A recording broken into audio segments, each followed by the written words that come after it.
Assalamualaikum warahmatullahi wabarakatuh. Jumpa lagi dengan saya, Pak Taufik Dibia. Hari ini kita akan lanjutkan materi rumus-rumus trigonometri.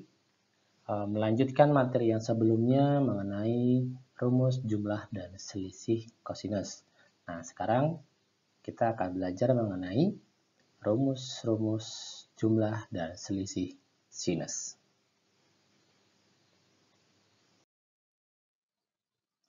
Oke, nah sekarang perhatikan rumus sinus jumlah dan selisih sudut ya. Nah, rumus sin alfa plus minus beta ini saya gabungkan ya seperti yang kemarin kita pelajari. Jadi sin A plus minus beta ini kita akan bahas bersama-sama, kita akan gabungkan ya. Supaya apa? Supaya kita bisa melihat polanya gitu ya. Kita bisa melihat polanya. Oke, yang pertama perhatikan kalau misalnya rumus jumlahnya, rumus jumlah sinus ya. Ini yang pertama nih, rumus jumlah sinus yang pertama, yang I1 ya. Sedangkan yang selisih sudut sinusnya itu adalah yang I2-nya. Oke. Nah, sekarang kita lihat polanya. Kalau sin alfa plus beta itu sama dengan sin alfa cos beta ditambah sin beta cos alfa. Sedangkan untuk sin alfa min betanya, yang keduanya ya, itu sama dengan sin alfa cos beta dikurangi sin beta cos alfa. Nah, polanya bagaimana sih polanya? Nah, polanya itu sebetulnya kalau kalian lihat, dia itu kalau bentuknya penjumlahan atau selisih sudut sinus gitu ya, maka dia tuh selalu polanya sin cos dan sin cos. Sin cos dan sin cos gitu ya. Nah, tapi yang membedakan apa? Yang membedakan itu adalah sudutnya ya. Sudutnya gantian dia ya. Jadi sin alfa cos beta ditambah sin beta cos alfa gitu. Lihat di sini ya.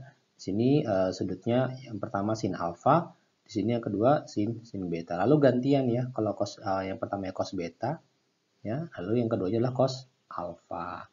Nah, tandanya juga di sini tandanya plus gitu ya. Nah, biasanya kalau kita menghafalnya gini, kalau sinus itu biasanya dia sifatnya suka berbagi gitu ya. Suka berbagi itu maksudnya apa? Dia selalu bersama dengan bentuk trigonometri yang lain, yaitu si kosinus. Jadi kalau sin itu dia suka berbagi, yaitu sin cos dan sin cos gitu ya. Sudutnya juga ganti-gantian. Nah, karena dia suka berbagi gitu ya, maka dia memiliki sifat yang positif. Maka kalau dia positif, maka dia positif juga. Itu ya, salah satu cara atau metode kita untuk menghafalnya. Lalu yang kedua, sin alfa min beta. Sin alfa min beta itu rumusnya adalah sin alfa cos beta dikurangi sin beta cos alfa gitu ya. Nah, ini pun sama, polanya sama ya, sama-sama sin cos dan sin cos juga ya. Dan ini pun bentuknya sama. Sama-sama dia bergantian sudutnya nih. Yang pertama sin alfa ya, lalu yang keduanya sin betanya. Lalu yang cos B cosnya juga sama nih, bergantian ya. Pertamanya adalah cos betanya, yang kedua adalah cos alfanya. Jadi selalu berganti-gantian polanya. Nah, tandanya ya kalau dia negatif juga dia menjadi negatif. Gitu. Pokoknya dia karena sifatnya positif, sifatnya dia suka berbagi gitu ya, maka pokoknya berusaha untuk jadi positif supaya jadi positif lah ya. Plus plus min min kan sifatnya positif ya kalau ketemu. Oke, tapi itu hanya ini saja ya salah satu metode aja untuk menghafal. Kalau kemarin kan kita belajar terkait dengan cos. Cos itu dia maunya cos duluan ya. Jadi kalau cos alfa plus beta dia cos alfa cos beta min sin alfa sin beta. Jadi cos maunya duluan. Nah, makanya biasanya kita bisa menghafal dengan salah satu sifat atau karakter dalam kehidupan kita. Oke ya, jadi nanti polanya seperti itu. Silakan nanti kalian coba memahaminya lebih dalam lagi. Oke, kita lanjutkan yuk ke latihan. Oke, kita sekarang masuk ke contoh penyelesaian masalah yang pertama. Tentukan nilai dari bentuk berikut tanpa kalkulator, yaitu berapa sih nilai dari sin 15 derajat. Caranya kurang lebih sama ya, seperti cara sebelumnya dengan menggunakan kosinus ya, yaitu kita akan memanfaatkan sudut-sudut istimewa untuk merubah bentuk dari 15 derajat ini menjadi bentuk penjumlahan ataupun pengurangan. Oke. Oke, kira-kira kalau sin 15 derajat ini kita ubahnya menjadi apa? Oke, boleh. Ya, kita rubah menjadi sin dari 45 dikurangi 30 derajat gitu ya. Oke. Nah, sekarang coba ingat-ingat lagi tadi rumus sin alfa minus beta ya. Ini berarti sekarang kita menggunakan rumus pengurangan ya, di mana alfanya adalah 45 ya, dan betanya adalah 30 derajat gitu ya. Oke, masih ingat nggak rumus sin alfa minus beta gitu ya? Sin alfa minus beta ini kan jadi sin alfa minus beta ya. Nah, gitu ya, mirip ya. Oke, jadinya apa? Yaitu sin. Ingat kalau sin alfa min beta berarti polanya gimana? Sin cos gitu ya. Maka jadinya sin alfa ya cos beta. Kalau minus berarti iya, cakep, minus juga ya. Sin apa? Iya, sin beta kemudian cos alfa. Oke, alfanya ada, betanya ada, sudah ditentukan di atas, sehingga tinggal kita hitung saja, kita masukkan saja yuk. Sin alfa, alfanya 45, kita ganti aja nih. Jadinya sin 45 derajat. Dikali cos beta, berarti cos betanya berapa? 30 derajat. Dikurangi sin beta, berarti sin 30 derajat. Cos alfa, berarti cos berapa? Alfanya 45 derajat. Oke, tinggal kita sederhanakan. Sin 45 berapa? Cakep, setengah akar 2. Cos 30 berapa? Iya, setengah akar 3. Dikurangi sin 30 berapa? Yuk, setengah gitu ya. Cos 45 berapa? Iya, sip, mantap. Setengah akar 2. Oke. Yuk tinggal dihitung, setengah akar 2 dikali setengah akar 3. Setengah dikali setengah adalah seperempat. Akar 2 dikali akar 3 jadinya akar 6. Dikurangi setengah dikali setengah. Cakep, seperempat. 1 dikali akar 2 jadi akar 2. Oke.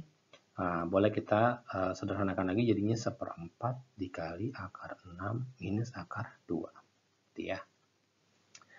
Nah, ini dia contoh penyelesaian masalah yang pertama. Oke. Oke, sekarang kita masuk ke contoh penyelesaian masalah yang kedua ya. Nah, tentukan nilai dari bentuk berikut tanpa kalkulator. Oke. Kalau kita mendapatkan soal seperti ini, kita lihat di sini sudut yang diketahuinya itu berupa radian ya. Berupa radian karena di sini bentuknya seperempat pi gitu ya, seperempat pi radian ditambah x derajat. Nah, sebetulnya untuk menyelesaikan soal ini, kalian boleh langkahnya itu merubah dulu seperempat pi derajatnya menjadi bentuk derajat biasa ya, dari seperempat pi radian gitu kan. Kita rubah jadi bentuk derajat. Atau boleh juga nanti di akhir, di belakang gitu ya. Kalau saya sih cenderung lebih sukanya di depan ya. Oke, karena kita rubah dulu aja ya di depan ya. Kalau seperempat pi radian itu sama dengan berapa derajat sih? Oke, seperempat pi radian itu sama saja dengan seperempat dikali dengan, nah pi radian ini kalau kita mau rubah dalam bentuk derajat, pi radian itu sama juga dengan 180 derajat ya. 180 derajat gitu ya. Maka jadinya seperempat dikali 180 derajat berapa jadinya? Iya, cakep. Jadi 45 derajat gitu ya. Sehingga seperempat pi radian ini bisa kita rubah menjadi 45 derajat. Oke, maka dari sini kita akan dapatkan sama dengan sin dari 45 derajat ditambah x derajat. Nah, di sini kita akan menyederhanakan bentuknya. Oke, lihat di sini bentuknya adalah sinus 45 ditambah x. Atau kalau kita lihat, kita review dari materi yang sebelumnya, materi yang di awal tadi, ini adalah merupakan rumus dari sinus penjumlahan gitu ya, penjumlahan sinus gitu ya. Maka sama dengan apa rumus penjumlahan sinus ya. Di sini kita lihat penjumlahannya itu adalah alfa ditambah beta gitu ya. Alfa ditambah beta gitu ya. Nah, sin alfa ditambah beta.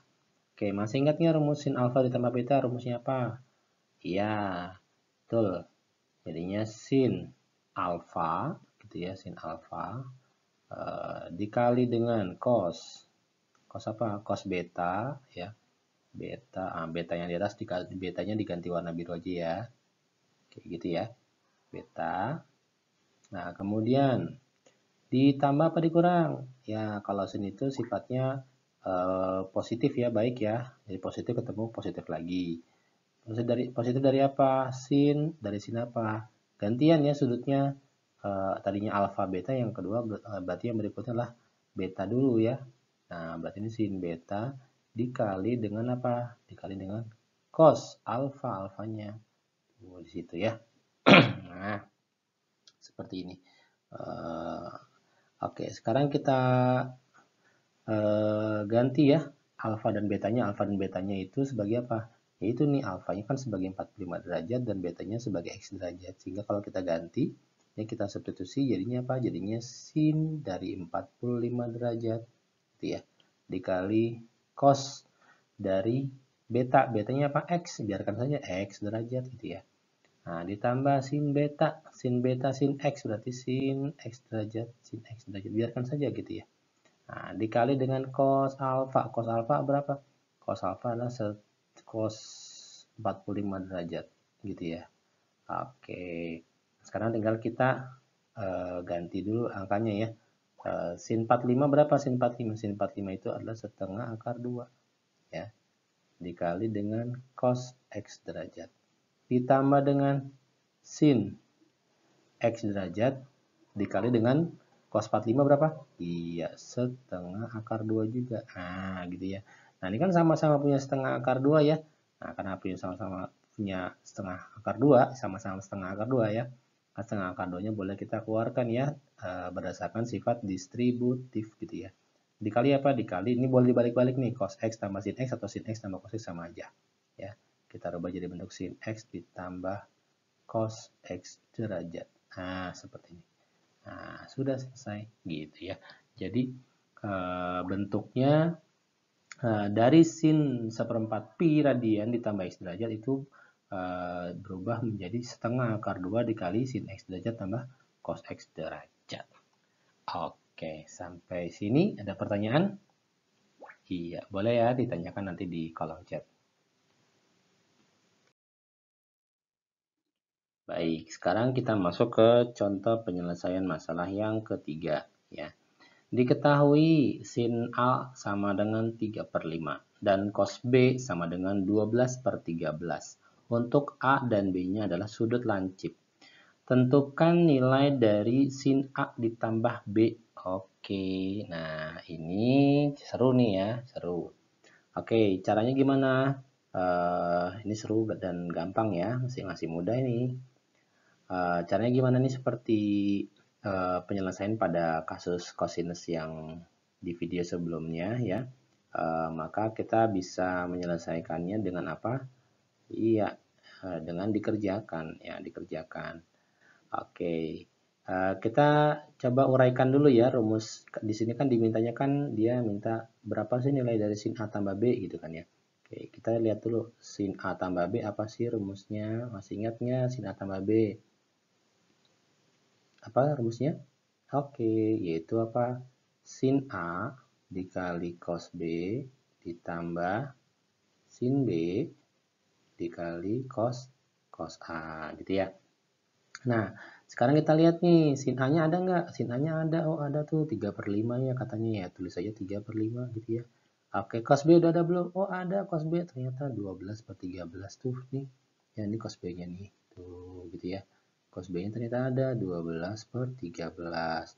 Ditambah sin B ada nggak? Oh, sin B belum ada. Cos A ada nggak? Oh, nggak ada juga. Berarti kita harus cari dulu ya sin B-nya. Dari mana kita bisa mendapatkan sin B? Nah, untuk mendapatkan sin B, kita bisa manfaatkan sudut istimewa ya, bukan sudut istimewa ya, sudut segitiga ya, sudut segitiga siku-siku. Nah, seperti ini kita bikin sudut segitiga siku-siku. Nah, gitu ya. Siku-sikunya di sini gitu ya. Anggap aja lurus ya, anggap aja bagus. Oke, kita untuk mendapatkan sin B, maka kita manfaatkan dari sudut yang sama-sama B. Mana yang sama-sama B? Yaitu dengan memanfaatkan cos B-nya gitu ya. Nah, kita ambil di sini cos B, misalkan B-nya taruh di sini B-nya, sudutnya di sini B-nya. Oke. Nah, kita lihat di sini nih. Cos B yaitu 12 per 13. Ingat nggak? Kalau cos B, cosinus itu perbandingannya sebetulnya dalam segitiga itu apa dibanding apa sih? Nah, cakep ya. Samping dibagi miring gitu ya, sami gitu ya. Kalau sinus apa sinus? Sekalian ya. Kalau sinus apa? Sin B depan dibagi miring demi gitu ya. Oke.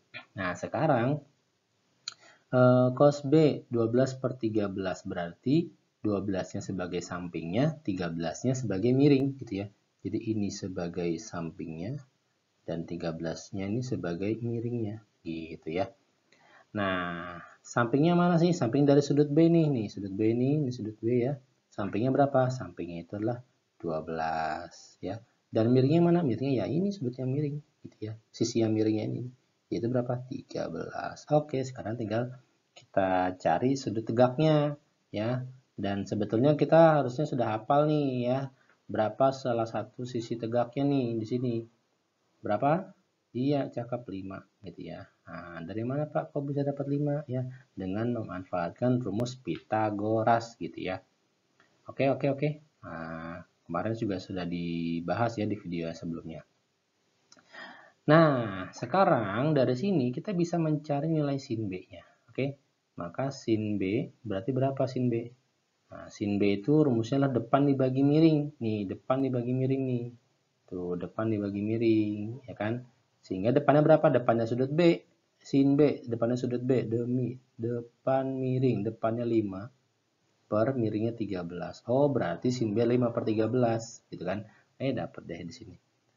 Yaitu 5 per 13, tulis di sini. Oke, sekarang cos A. Nah, cos A udah ada belum? Belum ada ternyata cos A ya, sehingga kita harus cari dulu cos A-nya dari mana. Oke, untuk mendapatkan cos A prinsipnya sama dengan kita seperti mencari sin B ya, kita memanfaatkan. Sekarang kita akan memanfaatkan segitiga siku-siku gitu ya, tapi yang dipakai sudutnya adalah sudut A gitu ya. Kan kita mencari cos A. Ya.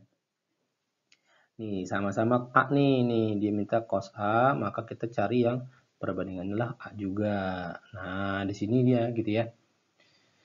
Nah, kita lihat sekarang nih perbandingan sin A. Sin A itu adalah sama dengan katanya 3 dibanding 5. Oke, ingat sin itu apa perbandingannya? Cakep, sin A itu adalah depan dibagi miring. Ya, depan dibagi miring, berarti depannya si sudut A adalah depannya. Depan mana nih? Depannya nih. Depan berapa nih katanya? 3, cakep. Lalu dibagi miring. Ya, jadi di sini ini di sini demi, di sini depan, yang di sininya miringnya gitu ya. Nah, berarti depannya 3, miringnya 5. Oke, nah sekarang tinggal kita cari sisi sampingnya.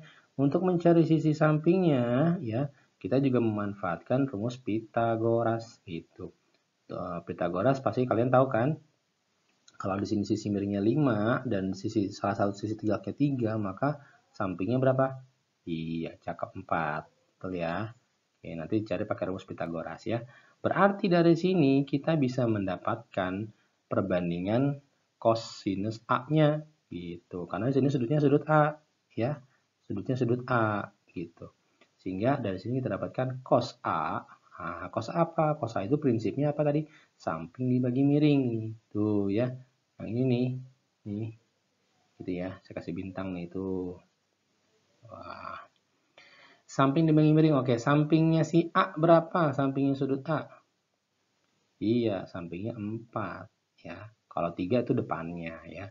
Dibagi miringnya berapa? Miringnya iya 5. Cakep. Berarti cos A adalah 4 dibagi 5 atau 4 per 5. Nah, sekarang tinggal kita sederhanakan yuk.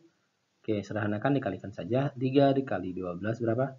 Cakep, 36. Dibagi 5 kali 13 berapa? Iya, 65. Ditambah 5 kali 4 berapa? 20. Per 13 kali 5 berapa? 65. Cakep. Iya. Nah, sekarang karena dia sudah sama-sama 65 nih penyebutnya ya. Nih penyebutnya sudah sama nih, yang ini. Ya, sama-sama 65 ya. Ini baru boleh dijumlahkan atasnya ya. Jadi dasarnya itu harus sama dulu. Bawahnya harus sama. Kalau nggak sama, nggak boleh dijumlahkan. Oke. Kalau sudah sama, boleh dijumlahkan atasnya ya. 36 tambah 20, 20 berapa? 56 per 65. Oke, ini dia jawabannya. Jadi, jika diketahui sin A 3/5 dan cos B 12/13 untuk A dan B adalah sudut lancip, maka nilai dari sin A tambah B-nya adalah 56/65. Oke, sampai sini dulu. Ada pertanyaan? Iya, ada pertanyaan boleh silakan tanyakan di kolom chat di bawahnya. Oke, sampai sini dulu pertemuan kita. Sampai jumpa. Assalamualaikum.